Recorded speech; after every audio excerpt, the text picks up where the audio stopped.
اعوذ باللہ من الشیطان الرجیم، بسم اللہ الرحمن الرحیم۔ معزز خواتین و حضرات، السلام علیکم ورحمۃ اللہ وبرکاتہ۔ آج گوشۂ کمال کی نشست نمبر 151 یعنی 151 ہے۔ ایک بار پھر بتا دوں، میں نے 51 کہا، 51 لفظ غلط ہے۔ تو آج ہم جس موضوع پر گفتگو کریں گے وہ بڑا خطرناک بھی ہے اور حقیقت میں ہمارے معاشرے پر بہت بری طرح اثر انداز ہے، اور وہ ہے خفیہ ہاتھ۔ کہنے کو تو ایک خفیہ ہاتھ ہوتا ہے، لیکن جمع کی صورت میں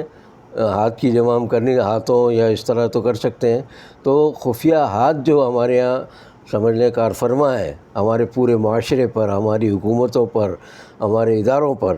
اس کے بارے میں ہم تھوڑا سا اشارتاً ہی گفتگو کر سکتے ہیں، کھل کر گفتگو نہیں کر سکتے، اس لیے کہ یہ خفیات خطرناک بھی بہت ہے۔ یہ عام شہریوں کو اور جو اس کے خلاف کچھ کہنے کی کوشش کریں اس کو آسانی سے بخشتا نہیں ہے، وہ اس کو کسی نہ کسی طرح سزا دینے کی کوشش کرتا ہے۔ تو اس کا دلچسپ پہلو یہ ہے کہ یہ خفیہ ہاتھ دراصل خفیہ نہیں ہے، ظاہر ہے، سب جانتے ہیں، سب کو پتہ ہے کہ کون ہے، کیا ہے، کس کا ہاتھ ہے یا کس کے ہاتھ ہیں، لیکن بولنے کی ہمت نہیں کر سکتا کوئی، اس لیے یہ خفیہ ہی کہلاتا ہے یہ ہاتھ۔ اب ہوتا یہ ہے کہ اس کے اندر یہ جو خفیہ ہاتھ ہے یہ خالی لوکل یا مقامی نہیں ہے، ہمارا اندرونی ہاتھ نہیں ہے بلکہ بیرونی ہاتھ بھی ہے، اور بیرونی ہاتھ میں سب جانتے ہیں کہ سب سے زیادہ اثر انداز پاکستان پر امریکہ اور اس کے خفیہ ادارے، جس میں CIA اور دوسرے NS وغیرہ نیشنل سیکورٹی کے ادارے، یہ سب شامل ہیں، اور بے شمار چھوٹی موٹی ان کی جو ذیلی تنظیمیں ہیں وہ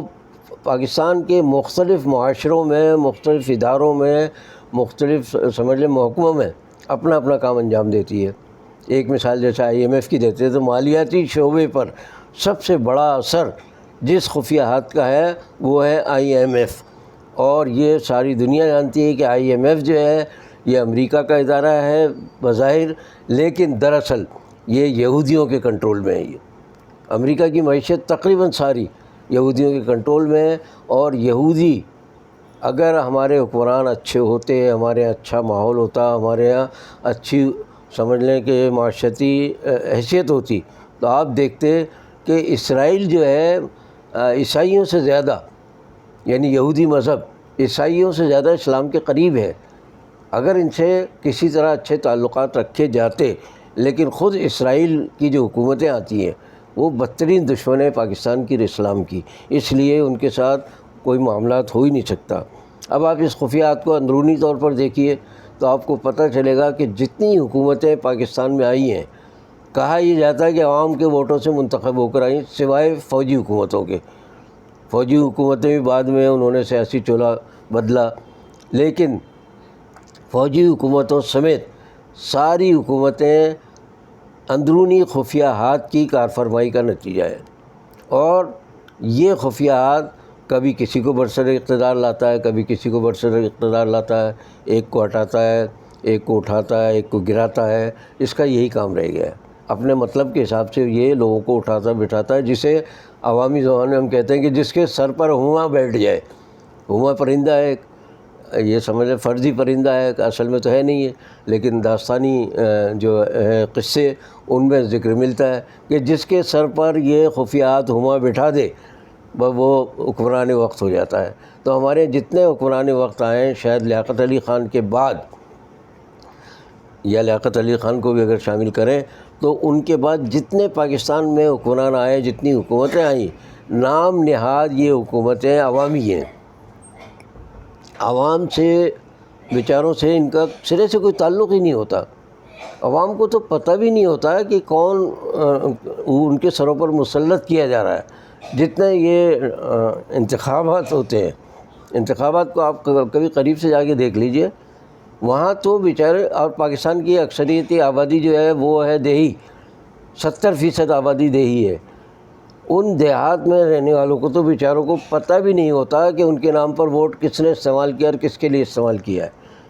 وہی خفیات ہوتا ہے جو بورڈ بھی ان کے ڈلوا دیتا ہے، بکسے بھی بدلوا دیتا ہے، اور وہ ساری خرابیاں پیدا کر کے، اور جس کو چاہتا ہے وہ اس کو لا کر بٹھا دیتا ہے۔ اس میں ایک آدھ اپنے مخالفوں کو بھی لاتا ہے وہ، تاکہ دیکھنے کو ملے یہ کہ جناب ہم تو بالکل غیر جانبدار ہیں، ہمارا کیا تعلق ہے حکمرانی سے، ہم تو ماتحت ہیں سیاسی حکومتوں کے، اور ماتحتی دراصل بالادستی ہے۔ اچھا، اب ایک اور بات جو بہت دکھ کے ساتھ کہی جاتی ہے کہ یہ ہمارے جو خفیہات ہے اس کو بہت بڑا بجٹ کا حصہ ملتا ہے۔ قومی بجٹ کا جتنا حصہ عوام کو ملتا ہے اس سے کہیں زیادہ اس خفیہات کو ملتا ہے، تاکہ یہ اپنے کام، اپنے مطلب کہ اپنے مفادات کے تحت اپنے کام کرتا رہے۔ تو اس کے بعد ان کا عالم کراچی میں تو خاص طور سے ہم دیکھتے ہیں کہ کبھی کسی دہشت گرد گروہ کو اٹھاتا ہے، یہ اس کی سرپرستی کرتا ہے تو وہ مقبول ہو جاتا ہے عوام میں، پھر کسی اس کے مخالف گروہ کو لے آتا ہے، پھر وہ مقبول ہوتا ہے عوام میں۔ تو عوام میں مقبولیت کسی لیڈر کی، کسی پارٹی کی، وہ بھی اسی خفیہات کے سمجھ لیں کہ ماتحت ہوتی ہے وہ، یہ اپنے طور پر کوئی کچھ نہیں ہوتا۔ میں ایک بار پہلے ہی مثال دے چکا ہوں، پھر دیتا ہوں مثال کہ بے نظیر بھٹو جب باہر سے آئی ہیں تو ان کو باہر سے آنے سے پہلے ایک یہودی ایجنسی تھی، اس نے زبردست کام کیا پروپیگنڈے کا یہاں، وہاں BBC اور CNN میں پہلے وہاں مہم چلائی گئی کہ دنیا کی، شاید پاکستان کی تو ہے دنیا کی مقبول لیڈر ہے یہ، اور یہ بات پاکستان جا رہی ہے۔ پھر پاکستان آنے پر کراچی سے لے کر لاہور تک اس کے شاندار استقبال کا جو انتظام کیا اس یہودی لابی نے، اس کے بعد وہ وزیر اعظم بنی وہ۔ تو مطلب مختلف طریقے ہیں، کبھی ڈائریکٹ لا کے بٹھا دیتے ہیں، کبھی انتخابات کے نام پر، کبھی عوامی مقبولیت کے نام پر۔ تو اس خفیہ ہاتھ سے ہم نہیں نمٹ سکتے۔ عوام کے ہاتھ تو ایسے بیچارے اتنے کمزور ہوتے ہیں کہ وہ سکت ہی نہیں رکھتے کہ کسی کو اٹھا کے اوپر سے نیچے لا سکیں۔ اچھا، ان میں جو بیرونی خفیہ ہاتھ ہے وہ اپنے ایجنٹوں کے ذریعے پاکستان کو نقصان پہنچانے سے ہرگز گریز نہیں کرتا، اور پاکستان کے ٹکڑے کرانے میں بیرونی خفیہات کا بہت بڑا سمجھ لیں کردار رہا ہے۔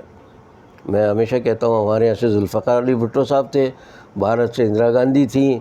پھر ادھر امریکہ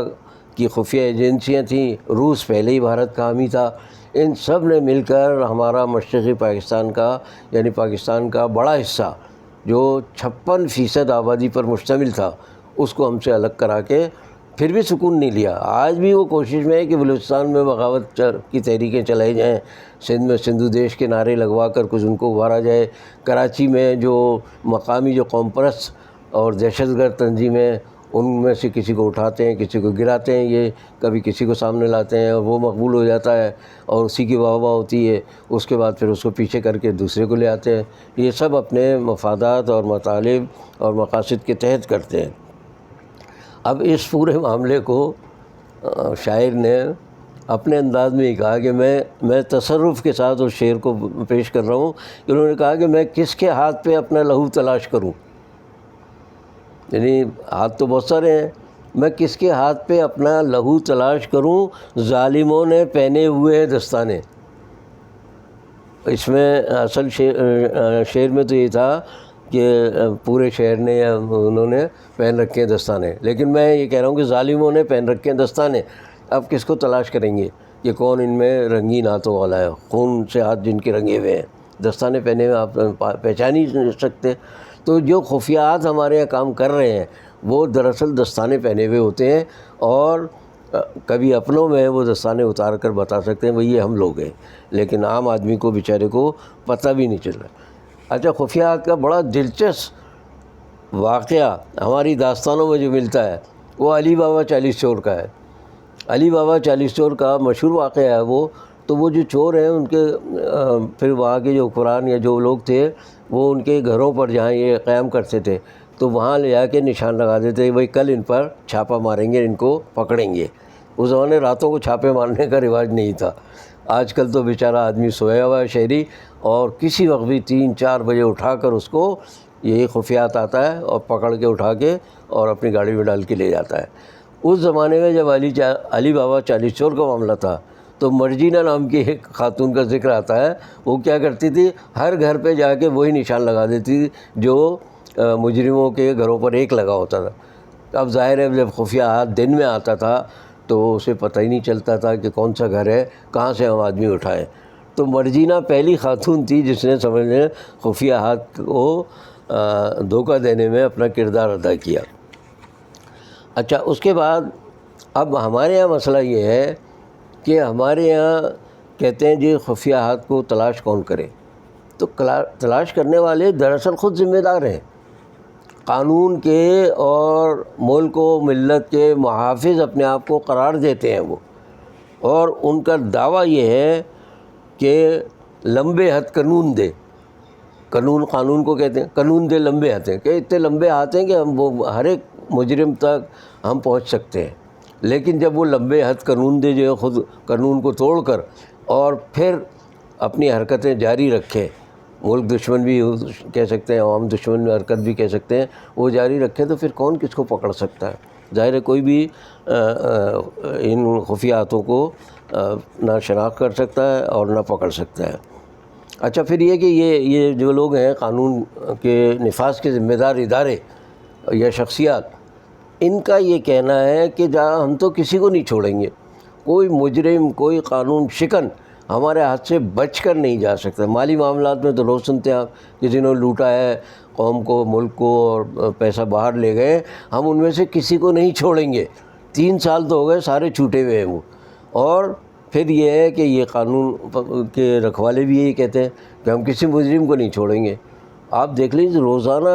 جو سماجی ذرائع ابلاغ جنہیں عام زبان میں سوشل میڈیا کہتے ہیں، روزانہ پولیس کے اور متعلقہ اداروں کے ظلم کی داستانیں وائرل ہوتی ہیں، یعنی پیش کی جاتی ہیں کہ دیکھیں کہاں کیا ظلم ہو رہا ہے۔ اور یہ لوگ خود جب ظالم ہوں گے تو ظالموں کو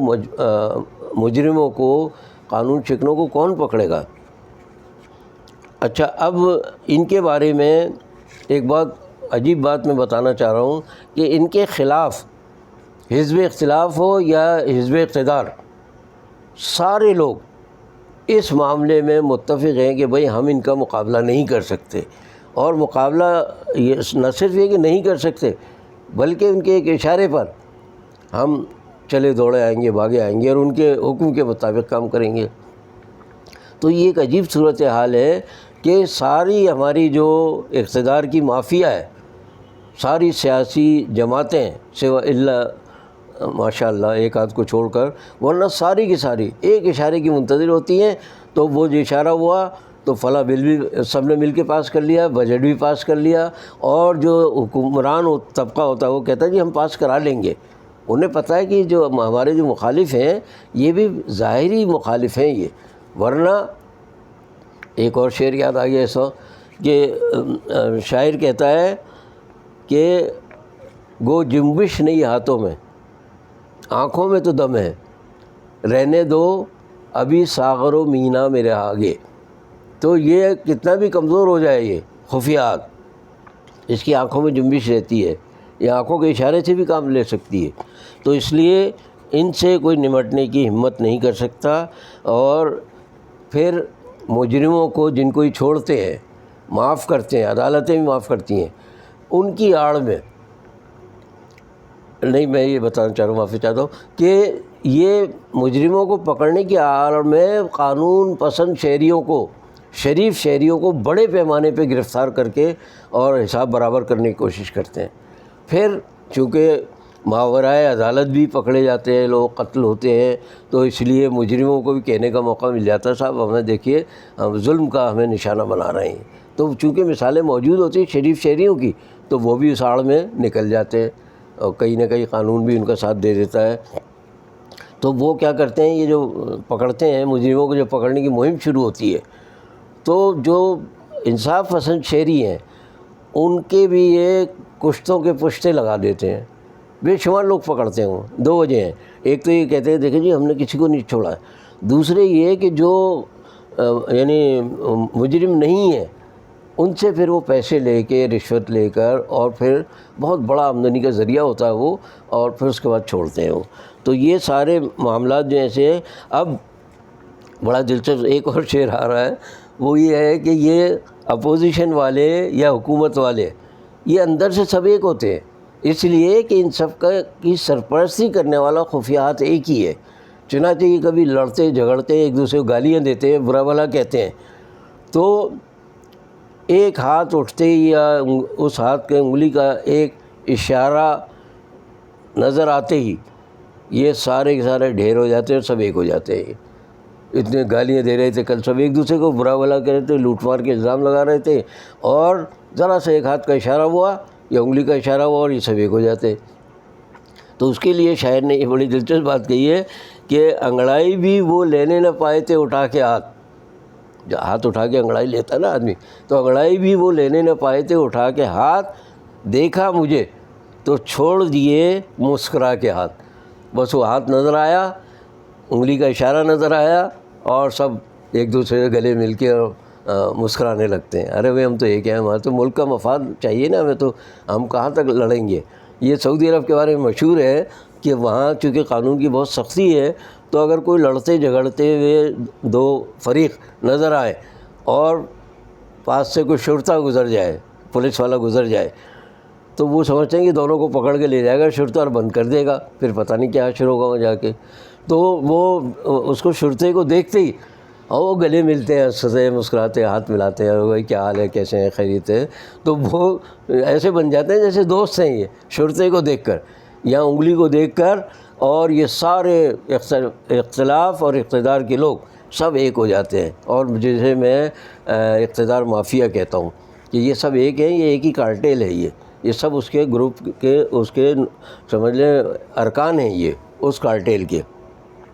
تو اب سوال یہ ہے کہ وہ جو کہا شاعر نے کہ دیکھا مجھے تو چھوڑ دیے مسکرا گیا، تو کسے دیکھا، کس نے دیکھا، کس طرح دیکھا، یہ سارے وہی راز ہیں، اور اس خفیہ ہاتھ کی وجہ سے راز رہیں گے یہ ہمیشہ، جب تک پاکستان کے عوام کو ان کے انتخاب کا حق نہیں مل جاتا، ان کی بنیادی ضرورتیں پوری نہیں ہو جاتی، اور وہ باشعور نہیں ہو جاتے۔ اس وقت تک اس خفیہ ہاتھ کی کارفرمائی ہمارے معاشرے میں جاری رہیں گی، تو پاکستان کی سیاست میں، معاشرت میں، معیشت میں یہ خفیہ ہاتھ جو کچھ کر رہا ہے، اس کے بارے میں مزید کچھ باتیں میں اگلی نشست میں انشاءاللہ بتاؤں گا، باقی بشرط زندگی باقی۔ لیکن میری وہی ایک درخواست کہ آپ میرے اس پروگرام کو اگر پسند کرتے ہیں تو اسے آگے بڑھانے کے لیے لائک کریں، شیئر کریں اور سبسکرائب کریں۔ اللہ حافظ۔